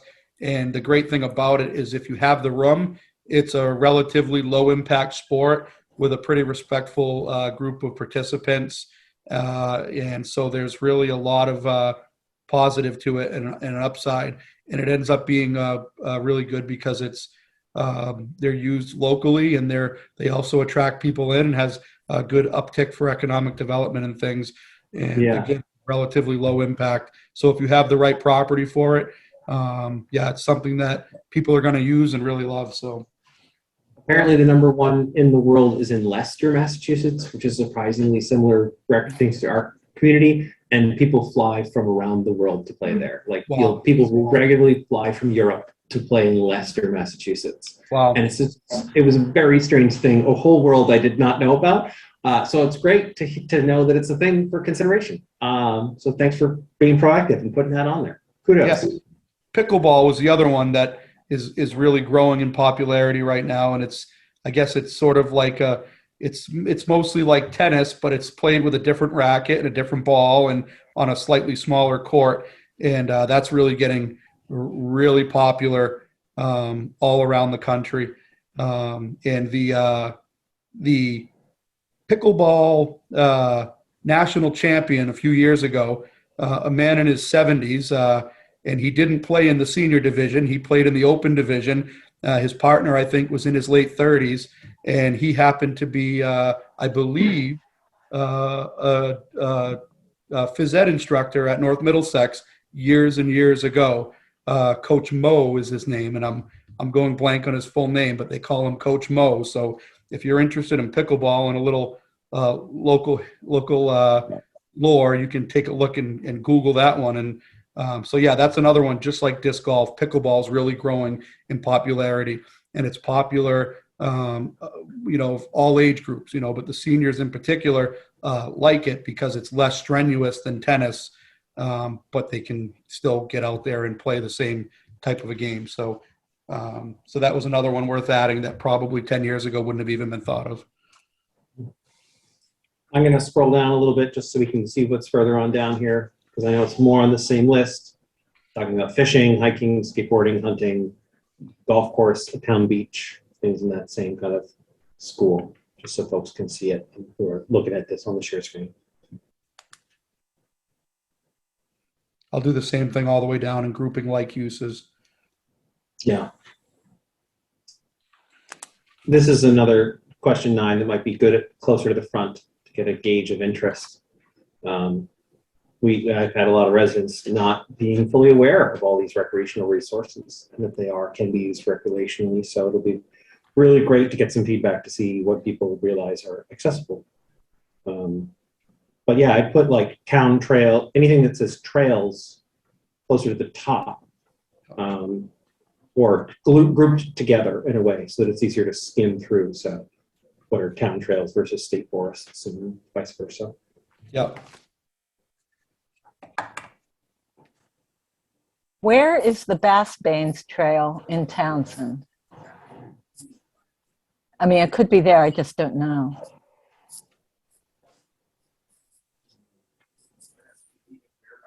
Jeff, where'd you get that? Was that from the previous plan? That was from the previous plan. I didn't add that one. That and Craven Field, those are from the previous plan. Craven Field, I know, but I thought Bass Bains was mountain biking or some such thing in Lunenburg. Or maybe snowmobiling. I'm not sure. I'll check on it. It could Maybe very it was- well be in Townsend as well, but I don't know it. I wonder if it was something that was included in the previous survey and plan, not as a recreational resource within the community, but an adjacent one. And so if there was a lot of town interest in that kind of recreational resource, maybe the idea was we could see if we wanted to explore the town resource. That For could example, be. like Willard Brook State Park, the vast majorities of Willard Brook is actually in Ashby. We have like Right. the ranger station, but what most people think of is Willard Brook, all the picnic areas, all the swimming areas, that's all in a different community. Obviously, it's part of the recreational resources of Townsend, just because it happens to have a line through the middle of it that says it's in another town. So that might have been part of that idea. Okay. And then, So, I just looked it up. I just found a reference to it, just a quick Google search. But it's listed here as Howard Park, Bass Bains, Howard Park Trails. Oh, no, sorry. Let me open it first before I think that was a running list without commas, to be honest with you. So maybe they're two different places. But I do see it listed. I'll dig more deeply into it and see where it is and make sure of that.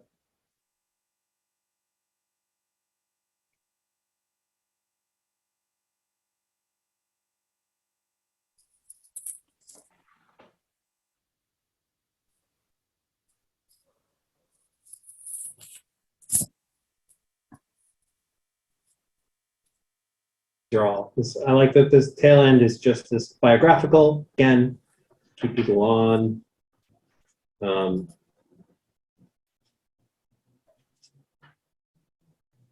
okay. So it looks like it's a small, um,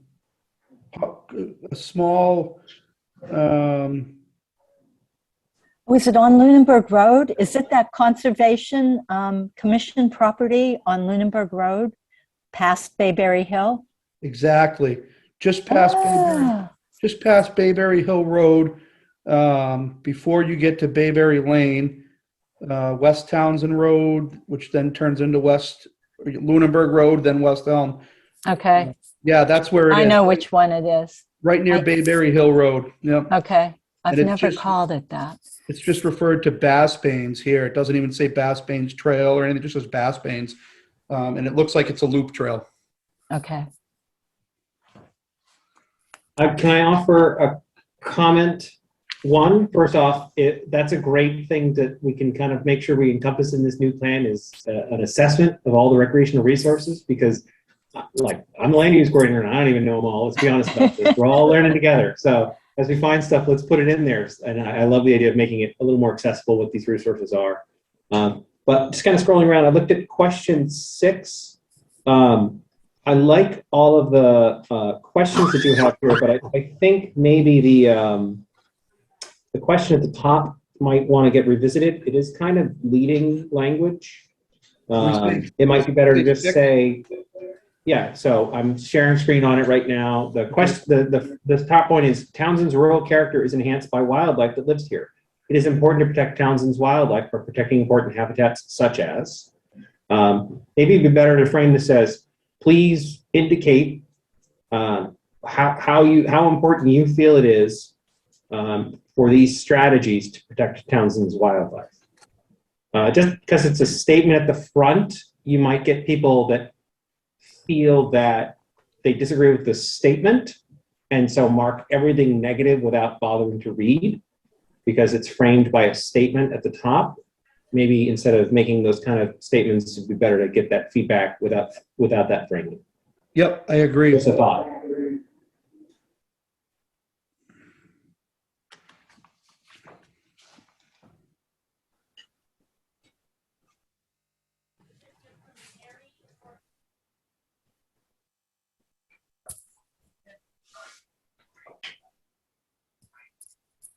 Again, with question 4, landscape characters defined as those features both natural and man-made that give Townsend its unique character. Maybe just strike that and says, please write the importance of the following features to Townsend's unique natural landscape character. I mean, I feel like that would be enough to set up the question. I totally agree. A lot of these questions came from the previous survey. Yeah. I don't know which ones we added or reworded here, but regardless, it doesn't matter. Yeah, I agree. It simplifies it a little bit more, and I think it prevents people from having any preconceived notion and keeps their attention focused on answering the question at hand. So Yeah. we can I- Can I ask about this? Please identify a site in town that you would most like protected. Section, was that from the previous plan? Which one is that? What number? Under 4, still in 4, at the bottom of 4, there's a open fillable box. Quite possibly. I don't know, or I don't think that we added that. I don't believe. I feel like that could be its own section somewhere else. It's just if you It almost have looks like it was any- supposed to be, right? Yeah, if you have any sites that you feel personally in town are deserve consideration for open space protection, you're welcome to list them here. You know, Yeah. kind of make it an open-ended question people can and choose to engage in. I think it'll be a difficult one to incorporate. I would love for people to be able to add feedback, but it might be difficult to incorporate if people are just like, that one off of behind my house would be great. That doesn't necessarily give a bunch of information. So having it as an open-ended question with a little more space, but not required to be filled out, I think would be helpful. Yeah, I don't know. It's very strange. It almost seems like it was supposed to be its own question. It doesn't look I like bet it was. to the other one. Yeah. So it looks like it was a straggler that somehow gets stuck in there with it. So, and probably, do you think, Michael, I'm thinking a question towards the end of the survey? Yeah, an open-ended question is a great thing to have at the end. You know, reward people who stuck it out. But make sure that these easier to access and quick, I'm going to jump through this, about Yep. 4, 5, 6, 8, get through them pretty well. Yeah, And nice then- catch. I'm glad you caught that one. I Question- think that was, Yeah. And then, so like question 3 might be a better question to have towards the end where you're getting more information about the candidate, the applicant, the person filling it out. Because in the end of the surveys is where we have demographic information, like how long you've been a resident and things like that. So question 3 might be better towards the end, which is regarding your knowledge of Townsend's recreation and open space facility. It's just, you're now getting basic information about the person filling out the survey, as opposed to information on priorities of the survey. Again, maybe start with those wants and grab those, and then this demographic information can kind of get clustered at the end. yep. Makes perfect sense. Gotcha. Made a note there. We can do that. And then question 2, it says the following, again, this is just a statement at front, following our open space goals from 2013, maybe change it to just please rank the importance of these previous goals for you today and in the future. Again, shorten things up as much as possible.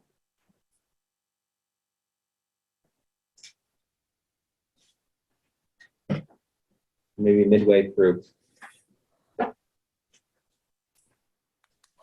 There's questions So and do comments you- from people in the room, shout out, please. Do you want it to be acknowledged that these are the goals from the previous plan, or do you think that's not important? I would maybe just short it as previous goals. Again, to keep things as short and, fewer words means people keep moving. Yep.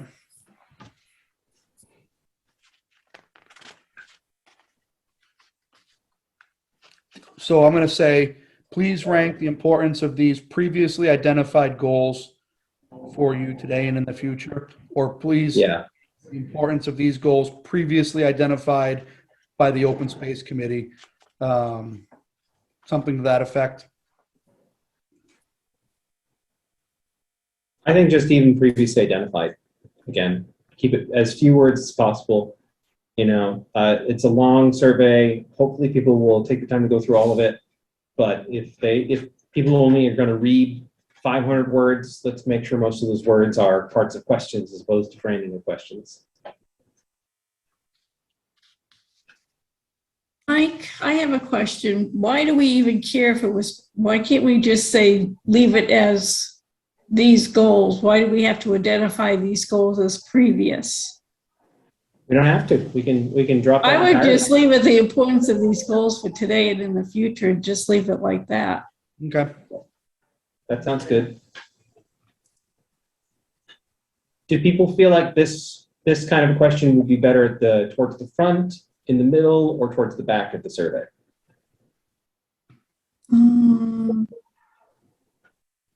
I would probably put it towards the end. I would too. Yeah, I got some agreement here in the room as well. Got it. Made a note of that. A lot of these are going to get pushed back anyways because we're going to move all the other ones forward. Right. Yeah.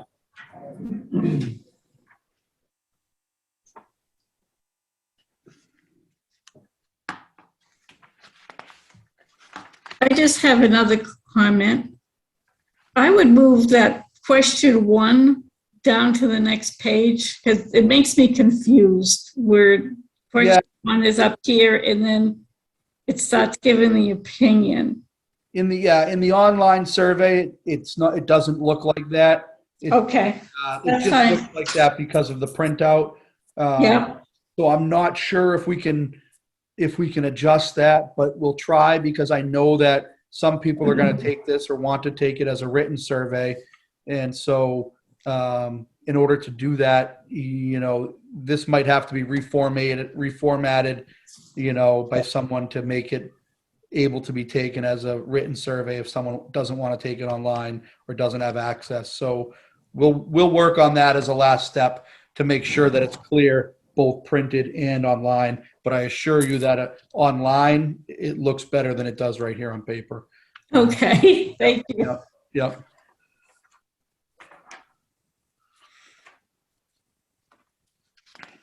But we want to make it look good on both. Some people are gonna We got a like question here in the room. written. I got a question there. And if you bear with me, it might be not the place for it, but if this survey is about open space and recreation, should it involve some questions about how we develop, how the town is developed in the future? Like how we're addressing like setbacks, frontage, sidewalks, mixed-use neighborhoods, or is that a completely Well, different survey? those items are more of a zoning matter, and this plan is not intended in any way to be regulatory, and it's not intended to tackle any zoning issues or anything like that. So I I agree. understand, but they do go to address like some fragmentation issues of properties and land. Would Yeah, it be worthwhile to include a question or just a few like bullet point questions? So please rank the following in terms of your feeling of importance for Townsend, and say, open space, town-owned open space, nonprofit-owned open space, economic development through residential or like residential development. That might give us a sense of where the priorities are versus those, or is that worthwhile to include just to get that basic information, kind of maybe even towards the end a little bit more towards Yeah. the finances question? a lot of that's in question 1. If you take a look, Michael, but we can certainly create a different question, and we could almost even do 2 different questions to get at both of those things. We could try to create a question that talks about which of these regulatory,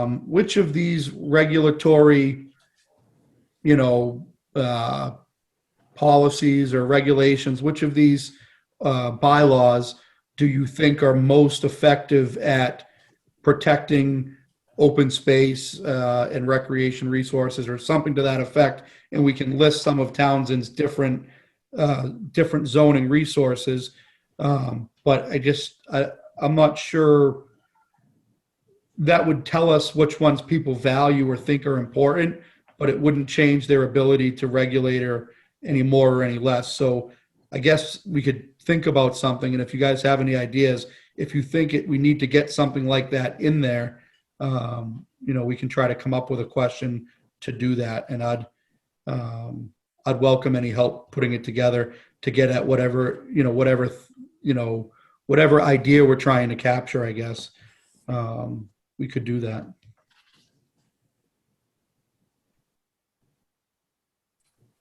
Can I offer one more comment? on just formatting, and again, this might just be the printout. Yep. So I'm looking at the formatting just where I'm sharing. There's a couple of really long sections of the question is 8 or 10 lines.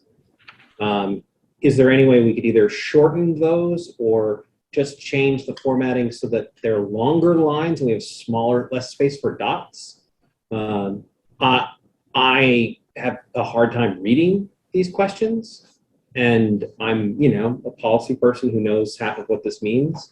So, but like, the town should adopt new /or improve or expand existing land use, water supply protection, wetlands protections, and sustainable development, building and zoning bylaws to strengthen and increase open space protection. I don't know what that question actually means. Yeah, it's horrible. I feel like residents will struggle with that. Right. I mean, not just in terms of the text of the document, but in particular, like some of these have one word per line. And again, Yeah. just either shortening the question, making it a little more succinct and easy to engage, or Is that a number one, Mike? I believe we are in number 1. One. Yeah. Yeah. One Yeah, we're seems going to to be the one that rework has one completely. We're going to try. one feels like it needs a little bit of love. We might end up with 3 different matrices coming out of one. Yeah. And they'll be somewhere in the middle of the middle or towards the end of the survey, I think. But you're absolutely right. These are very long. They're almost like individual questions in themselves. You know what I mean? Yeah. And I have a feeling part of that is we were looking to keep the survey under 20 questions.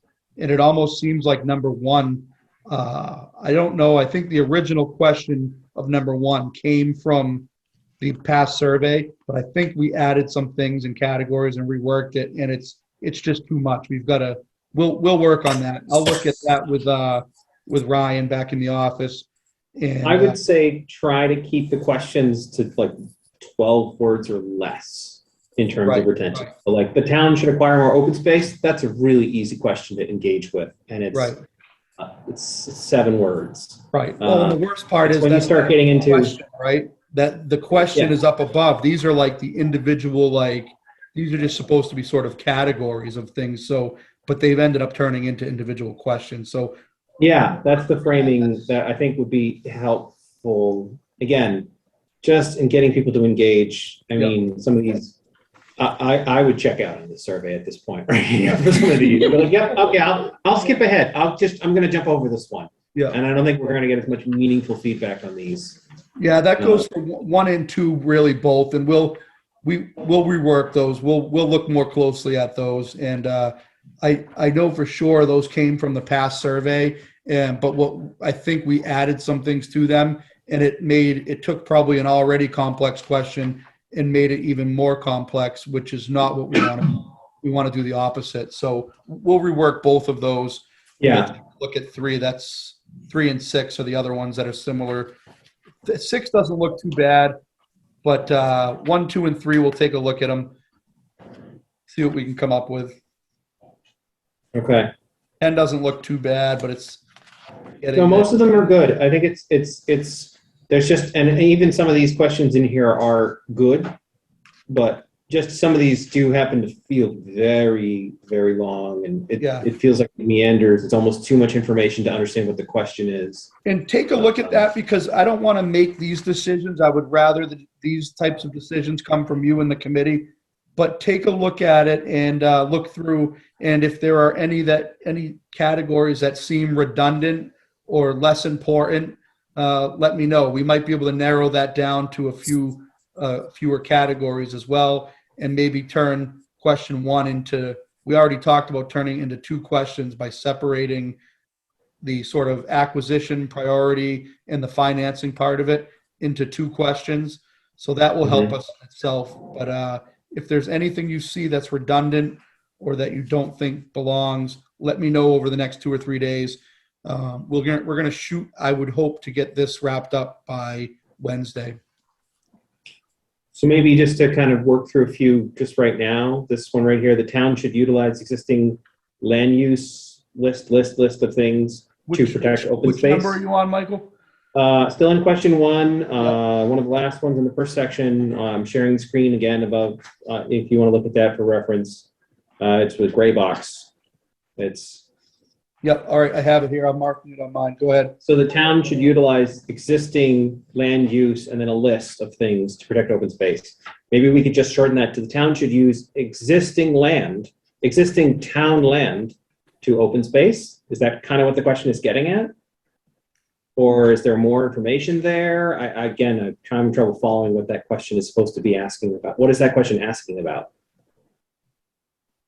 I thought it was asking about whether the town should utilize existing bylaws and regulations to protect open space. Existing, so they list, so I took the town shall utilize existing and then jump down to bylaws and regulations. Oh, it's a to protect long open list of space. regulations. Yeah, you're So- exactly right.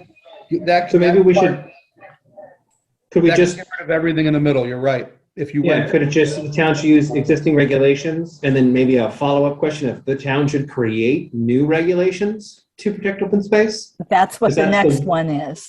Yeah, The next one says Yeah. that.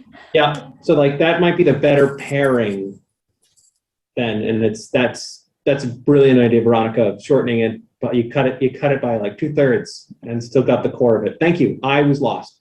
yeah, I was too, to be honest with you. And I apologize. I'm guilty of, I think, taking what was previously done and in some cases adding to it when really I think we maybe should have been, I guess I didn't want to change what the town had done in the last time through because I figured there was some reasoning for it. But we're creating this anew, I think, rather than adding things, we're going to go through and take a lot out because that type of simplification, I just crossed out all the words in the middle and that question still reads exactly the same and it's much, much more clear and shorter. So I'm going to go through and do that to several of them and I bet we can accomplish the same goal. I'm going to reach out to my old, one of my old English teachers from middle school, I think. And Jeff, I'm happy to sit down with you if you would like in the next day or two to just question by question go. If the committee would like, I'm happy to sit down with Jeff over the next day or two and question by question synthesize and strike through and shorten and try to make it a little more readable. If that's something the committee would like me to work on, Jeff, We'll work take with the Jeff first- on. We'll take a first stab I at don't know how to it. speak. I think between Ryan and I think we're actually guilty of not looking closely enough at what was written previously and instead adding things that we thought needed to be added. But we'll take a look at it. We'll take a first stab and then I'll send it back to you. And then Mike, if you want to sit down and go through it, I actually think that would be a good use of our time to go through whatever next draft we have. And then you can push that out to the committee for their review, through email or whatever. But I think this next draft will be much better than this one. Can I actually, that builds into a question, can I ask to the committee? So originally we had hoped to finalize this survey tonight with the comments that folks had generated before the meeting. It sounds like there's still some great comments that we're getting in. It would be best not to wait until June to send this out because it's, if you can send out a survey in May or late May before people go on summer vacation, you get a much higher retention rate. Once you start sending it out, once the schools get dismissed, you're going to lose a lot of resources to share. So for example, we could ask the schools to distribute this, or, as we're exploring those strategies to disperse this information.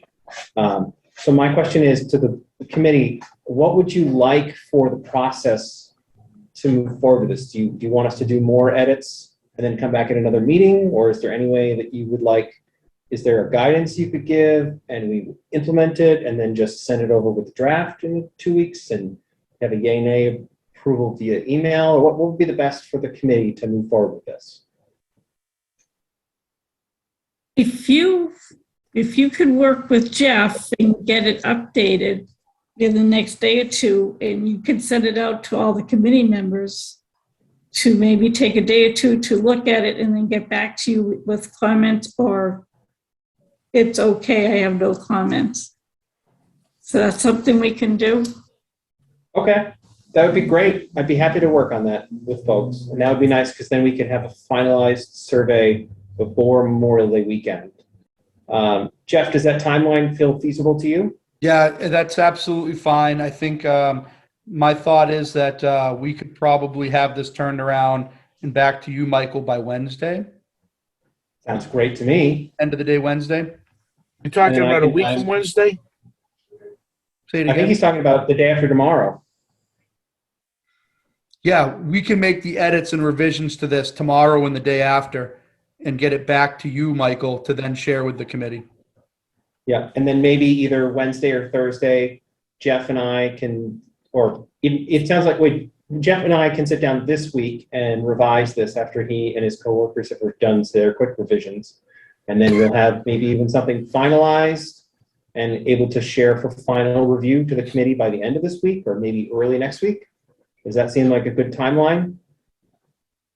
For me, yes. Me too. Does that work for everyone else on the committee? Yes. And if anyone has things that they'd like to comment on beyond, you can send it to us in the next few days if there's something calling out. Otherwise, you'll get an email from me either the end of this week or next week. I happen to be off on Friday, so I might spill into next week getting this turned around to you guys. But Mike, real yeah, quick, but that's good. I apologize, I don't mean to interrupt, but in the interest of time and getting the survey completed, but not doing it in a way that doesn't give everybody their fair input, it might even be worthwhile, since everybody has a copy of this now, if you have any specific comments on what it looks like right now, if you can get them to Michael, right away, tomorrow or the day after, then him and I can confer, and I can make sure that I get him into my draft. That way we're getting this as close to finish as possible when we put it back in front of you on Friday. So you can look it over the weekend, and hopefully it will be all set and good to go. So if you had any comments, maybe you can get them to Michael. If we didn't discuss them today, right now, maybe you can get them to Michael following the meeting or sometime tomorrow, and he can get them over to me. I'll incorporate them into the next draft so that when him and I sit down to review it, we've gotten everybody's feedback in there. It's as close to done as we can get it. We'll send it back out to you and for final comments. Hopefully that might save a little bit of time. I'll make a point of calling Emmy tomorrow because I know she had interest in making sure she's involved. I'll make sure that she's aware that this is how we're doing it and that she has the opportunity to put in comments in the next few days while we're working and finalizing the draft. But if the committee is comfortable, we could, I don't think we technically need to vote to finalize it. It could just be pending feedback on a final draft from individual committee members. We can approve the survey. Is that something we can do, or what people are comfortable? Do people want to have a vote?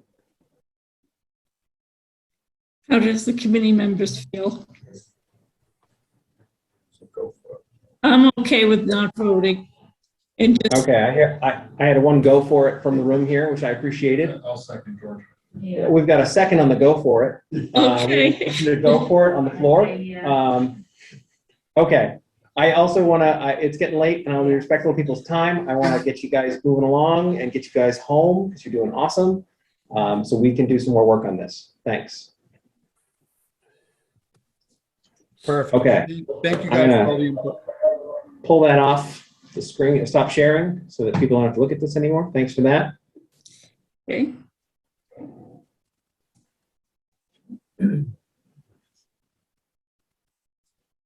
Okay, so does everybody think they could go through the survey, and if they had any comments, just like give them to Mike tomorrow, or just tell Mike that you don't have any comments? Thank you. I'm going to bring Candy to the next meeting because we were doing great discussion and it's taking a long time. And I want to keep the energy up. So,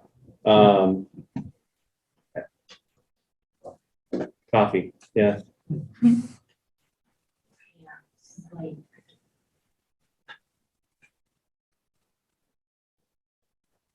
Cheryl, do you want to go to 2.5? Okay, what is 2.5? Subcommittee planning, what is that? So subcommittees are working groups and folks taking the lead to start working on specific issues. So we talked earlier about things like sidewalks. Does someone want to say, I'm going to do the sidewalks and make a draft or start pulling together bullet points?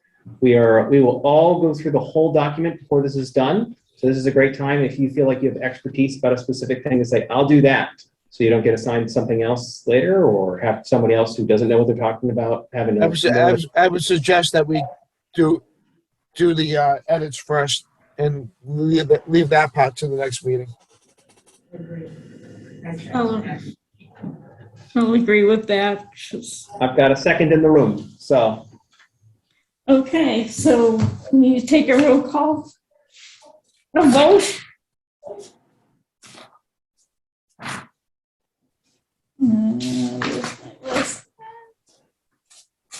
So, okay, so we have to vote on this now, Mike? Is that what we have to do? No, Oh, okay. let's just do it. Let's just say, I don't know if we need to, but we might as well to have people wake up a little bit. Yes, I believe there's a motion to continue as the next meeting. I second. Okay, so how does Dave, Yes, you vote? And Mary Jane? Yes. George? Yes. Colby? Yes. James? Yes. Veronica? Yes. And myself, yes. Okay, so when do we want to schedule our next meeting?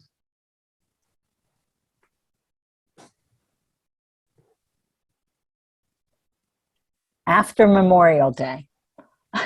Yes. Yes. I'll second that. I'm And gonna not on very my quickly- planning board meeting day. Yeah, I'm gonna very quickly look and see what the dates that we have planning board scheduled. Just so we don't conflict, because it seems like Monday is the night that people like. Is that still correct? That seems to be the best. And then we moved it to 7 last week. And at this week, because to make more people able to come in, does 7 still feel like it works for folks? Because if we're going to be here for 2 hours and starting at 7, we're going to be here till 9. Is that a good fit, or is there a better way? While I'm pulling that up, you guys can have a little discussion.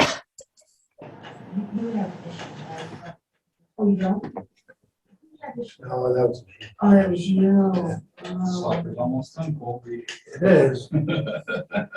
When you finish, I can sound good. I would say the one that pops out is the 26th because Juneteenth is on a Monday, Mm-hmm. which is the 19th, 20th, I think, is when it's celebrated. 20th. So Yeah. I would do the following Monday. Is that my planning board meeting night, Mike? It's like- That is what I'm working on right now. Let's see. I So the think- planning board meets on I'm looking at the wrong month, June. Yeah, 13 and 27. Yeah, the planning board meets on the 13th and the 27th. Thank you, Veronica. Okay. And the 20th is correct. It is a federal holiday. Correct. So if you guys want to do the work, great. I will be off doing something fun. You're welcome to do whatever you want. Or we could look at a different date. Geez, my thing is having trouble with this calendar function now for some reason. It's not like removing stuff. I'm going to reload. Sorry. 27th is awful late, I think. Yeah. Can we do a different night? Oh, what about the 6th? That's 3 weeks. Yeah, is the 6th an option for folks? The 6th is good. Let's go with the 6th. Have to do stuff at 7. Yeah. right? You just have I can come a little earlier, if that helps. 7. Yeah. I think the 6th. As we start establishing work groups, we should be able to take less time at meetings because folks will be kind of working on stuff outside of meetings and then presenting. We'd like to make this a consideration going forward. Hopefully we will have less long meetings and more active discussion plus candy. Get people going. So June 6th today. do we have a motion for June 6th? And a consensus for June 6th? I make a motion that we have our next meeting on June 6th at 7 o'clock. Second. Okay, how do you vote, Dave? I didn't even hear what they said. About the 6th of June? 6 is good. Okay. 7 p.m. D-Day.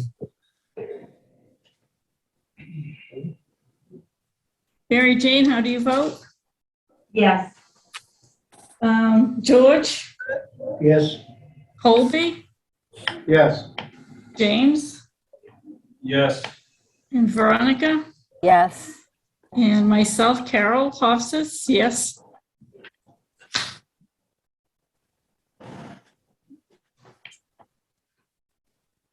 And so with that, can I get a motion to adjourn the meeting? Can I do that, Mike? Yes. Second. Yes. And we have a second in the room. Yes. Did Colby anybody seconded. get the actual motion to adjourn? I thought that was. D-Day. A motion to adjourn. Okay. Second. Did we have a second? Yes. Yes. Colby seconded. Kobe second. Okay. And Dave, how do you vote? Yes. Mary Jane Yes. and George, Yes. Colby, Yes. James, Yes. Veronica, Yes. and myself, Carol, yes. So good night, everyone. Good night. Thank Good you. night. Good night.